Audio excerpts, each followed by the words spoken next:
అండి అందరికీ నమస్కారం. నేను మీ గోదావరి అమ్మాయిని. మన ఛానల్ ని ఫస్ట్ టైం చూసే వాళ్ళు ప్లీజ్ తప్పకుండా ఒక లైక్ ఇచ్చి సబ్స్క్రైబ్ చేసుకోవడం మర్చిపోకండి. ఈ రోజు అయితే మన వీడియోలో కువైట్ లో సినిమాకి వెళ్ళాలి అంటే ఇక్కడ కొన్ని రకాల రూల్స్ ఉన్నాయి.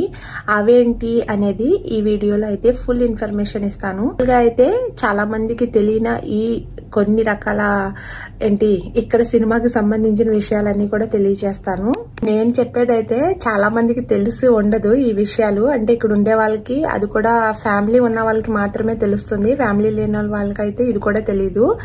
ఇక్కడ వచ్చేసి కువైట్ లో ఫ్యామిలీని సినిమాస్ కి అలౌ చేయరు. ఫ్యామిలీ అంటే వైఫ్ అండ్ హస్బెండ్ వెళ్ళాలి అనుకుంటే వాళ్ళిద్దరూ వెళ్ళొచ్చు, కానీ పిల్లలతో వెళ్ళాలంటే మాత్రం సినిమాకి అలౌ లేదు. 12+ ఇయర్స్ ఉంటే గనక వాళ్ళకి సంబంధించిన యానిమేటెడ్ మూవీస్ కి, ఇంకా చిన్న పిల్లలు చూడదగిన మూవీస్ కి అయితే అలౌ చేస్తారు.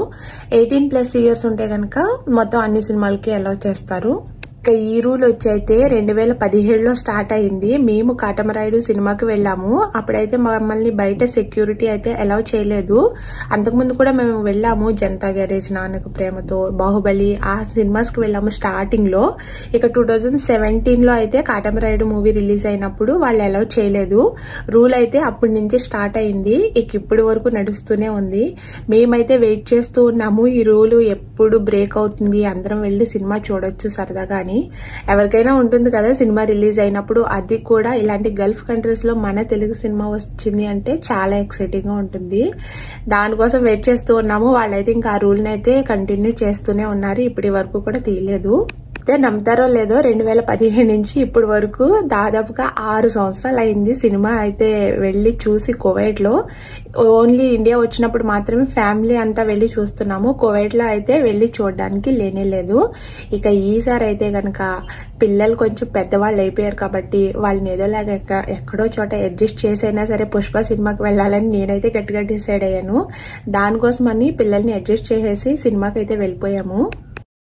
ఇక ఇక్కడ వచ్చేసి సినిమాకి వెళ్ళాలి అనుకుంటే ముందే టికెట్లు ఆన్లైన్ లో బుక్ చేసుకోవచ్చు, లేదంటే అక్కడ కూడా వెళ్లి తీసుకోవచ్చు. అందరూ అయితే మోస్ట్లీ ఆన్లైన్ లోనే బుక్ చేసుకుంటారు. సినీస్కేప్, ఓజోన్ సినిమాక్స్, ఓక్స్ సినిమాస్ అన్ని కొన్ని రకాల సైట్స్ ఉన్నాయి. అందులో అయితే మనం ఫస్ట్ గానే టికెట్ అనేది బుక్ చేసుకోవచ్చు. ఇక్కడ టికెట్ కాస్ట్ వచ్చి ఎప్పుడు కాన్స్టెంట్ గానే ఉంటుంది. 3 కేడీల 500 ఫిల్స్, మన ఇండియా కరెన్సీ ప్రకారం 960 రూపాయలు.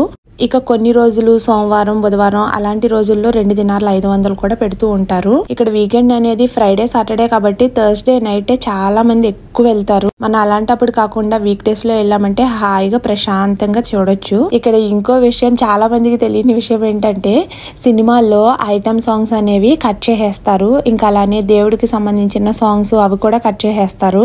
ఇప్పుడు వాళ్ళు మారారో లేదంటే ఏమైందో నాకు తెలియదు, కానీ పుష్పలో అయితే గనక అన్ని సాంగ్స్ ఉంచారు.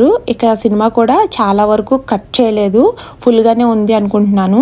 ఇంత కష్టపడి వచ్చినందుకు నాకైతే సినిమా చాలా అంటే చాలా బాగా నచ్చింది. RRR తర్వాత నాకు నచ్చిన సినిమా ఏదైనా ఉంది అంటే పుష్ప 2 అనే చెప్తాను.